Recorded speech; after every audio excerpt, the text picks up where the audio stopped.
Israel Gaza में Hamas का सफाया कर रहा है।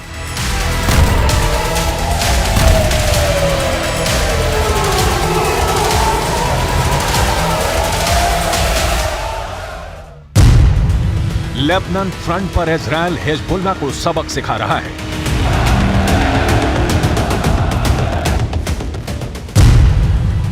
यमन के हूथियों को इजराइल भगा भगा कर पीट रहा है।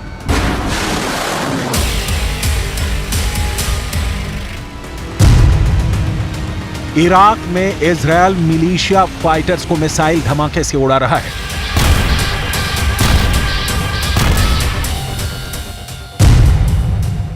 सीरिया में इजराइल सीरियाई विद्रोही फोर्स को एयर स्ट्राइक से धुआं धुआं कर रहा है।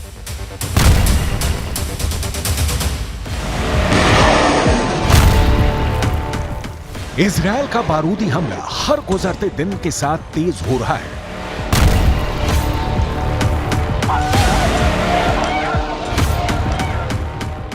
मिसाइलों की मार बढ़ती जा रही है। अमेरिका के हथियारों से भी इजराइल को मदद मिल रही है, लेकिन इतने दिन गुजरने के बाद भी इजराइल अपने बंधकों को रिहा नहीं करा पाया है। इतना ही नहीं, इजराइल ने अब तक हमास के किसी टॉप कमांडर को भी ठिकाने नहीं लगाया है। कई फ्रंट पर युद्ध में उलझे इजराइल के लिए अब सबसे बड़े दुश्मन ने नई आफत को बुलाया है। हमास अपने सुसाइड दस्ते को जंग में उतार रहा है। इजराइल के खिलाफ हमास ऐसे जल्लादों का जत्था जंग में उतारने जा रहा है जिनके क्रूर कारनामे कलेजा कमाने वाले हैं। इजराइल की फोर्स भले ही कितने आधुनिक हथियारों से लैस हो, लेकिन दुनिया के सबसे बेरहम आतंकियों की टोली से निपटना उसके लिए आसान नहीं होगा, क्योंकि ये टेरर ब्रिगेड गोले, बारूद, मिसाइलें, टैंक किसी की परवाह नहीं करती। यही नहीं, युद्ध के कोई नियम कायदे भी नहीं मानते ये फिदाइन फाइटर। इन हैवानों को ना अपनी जान की परवाह है, ना इंसानियत से उनका कोई वास्ता है। सबसे पहले ये जान लीजिए कि युद्ध के बीच ये दहशतगर्द किन हथकंडों को आजमाकर विरोधी खेमे में खौफ पैदा करते हैं।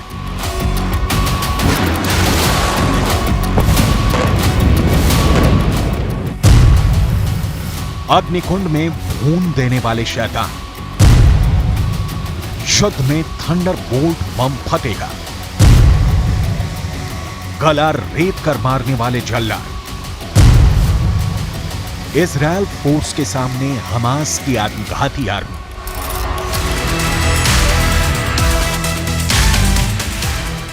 मतलब फिदाइन फोर्स, वही जो खुद को बारूद से बांधकर फट जाते हैं, वही जो शांति काल में नरसंहार मचाते हैं, वही जिनकी नस नस में मजहबी जिहादी जहर घोला है।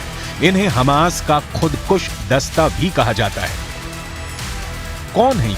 इनकी तादाद कितनी है? इनकी ट्रेनिंग हमास फाइटर से अलग कैसे है? इजराइल के लिए ये फिदाइन फोर्स कितनी बड़ी चुनौती है? हमास के चलते फिरते मानव बम क्या जंग का नतीजा बदल पाएंगे?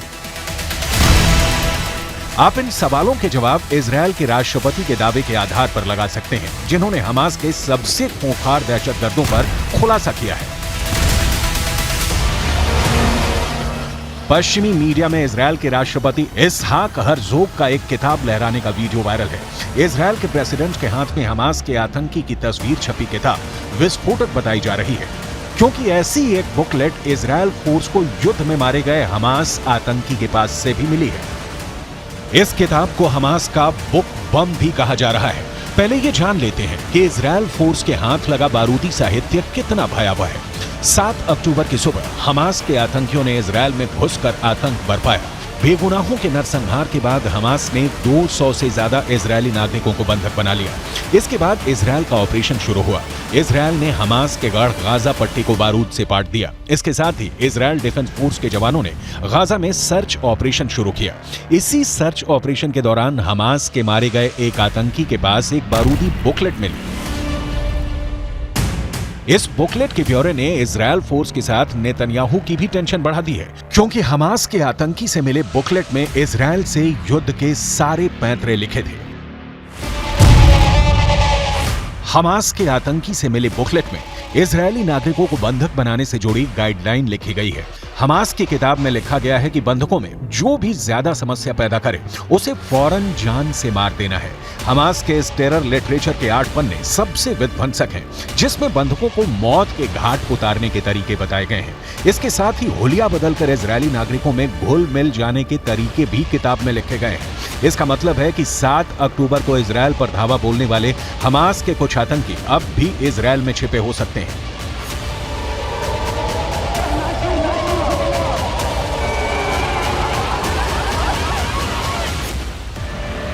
यही नहीं, अगर मुट्ठी भर आत्मघाती भी इजरायल में छिपे होंगे तो किसी भी मौके पर इजरायल में एक बार फिर बारूदी जलजला आ सकता है, क्योंकि हमास के बारूदी बुकलेट में इससे आगे क्या करना है उसे भी विस्तार से समझाया गया है।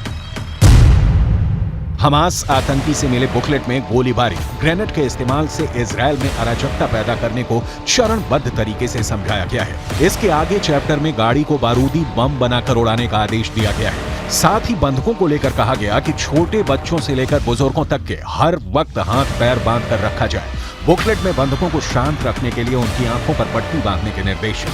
वक्त आने पर इन्हीं बंधकों को मानव ढाल की तरह इस्तेमाल करने की बात लिखी गई है। बंधकों से बात मनवाने के लिए बिजली के झटके का इस्तेमाल करने के आदेश हैं।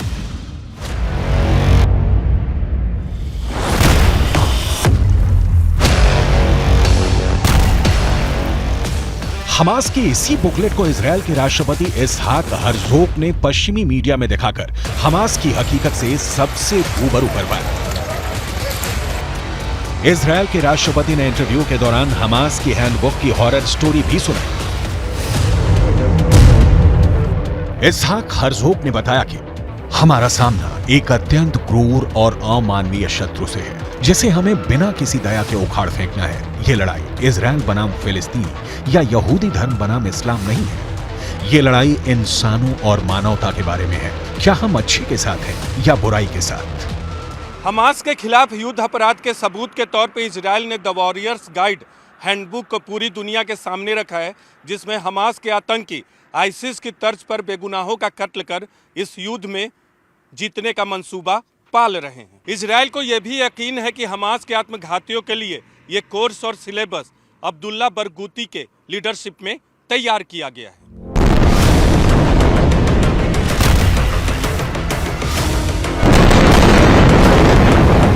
अब्दुल्ला बरगूती बम ब्लास्ट के लिए डेटोनेटर बनाने के लिए कुख्यात है। उसे आलू के इस्तेमाल से बम विस्फोटक और जहरीले हथियार बनाने का उस्ताद माना जाता है। अब्दुल्ला बरगूती का जन्म 1972 में कुवैत में हुआ था। साल 1990 में दूसरे खाड़ी युद्ध के बाद अब्दुल्ला बरगूती जॉर्डन चला गया था।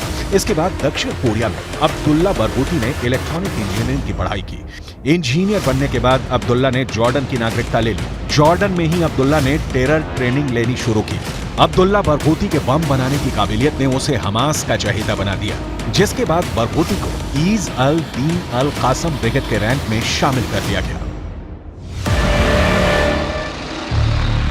अब्दुल्ला बरगूती ने हमास में सुसाइड बॉम्बर का दस्ता बनाने में सबसे अहम भूमिका निभाई। हमास का टॉप कमांडर बनने के बाद बरगूती ने एक बारूदी कारखाना तक खोल लिया था। बरगूती को साल 2003 में इजरायल ने गिरफ्तार कर लिया था। इजरायली नागरिकों की हत्या के जुर्म में बरगूती को 5200 साल के जेल की सजा सुनाई गई है। हालांकि इसी बरगूती के तैयार किए गए आत्मघाती हमलों के तरीके को हमास के आतंकी अमल में लाकर अब भी इजरायल में आतंक फैला रहे हैं। फिलहाल हमास के पास इजरायल के करीब 150 से ज्यादा बंधक हैं। इन बंधकों को टेरर हैंडबुक की गाइडलाइन के हिसाब से हमास में रखा गया है। इजरायल के नागरिकों ने इस बुकलेट के रूल ब्रेक किए तो उन्हें जान से हाथ धोना पड़ेगा। सीक्रेट लोकेशन में हमास के टेरर चैम्बर में बंद इजरायली नागरिकों की रिहाई इसलिए भी बेहद मुश्किल नजर आ रही है कि उनकी करेक्ट लोकेशन अब तक नहीं मिली है। यानी इजरायल डबल ट्रैप में उलझा है। एक तरफ इजरायल में हमास के सुसाइड बॉम्बर्स के छिपे होने का खतरा है, दूसरी तरफ बंधक बने इजरायली नागरिकों के सिर पर फिदायीन हमलावर सवार है। ऐसे में इजरायल युद्ध को कब तक अपने पाले में ले आ पाएगा कहना मुश्किल है।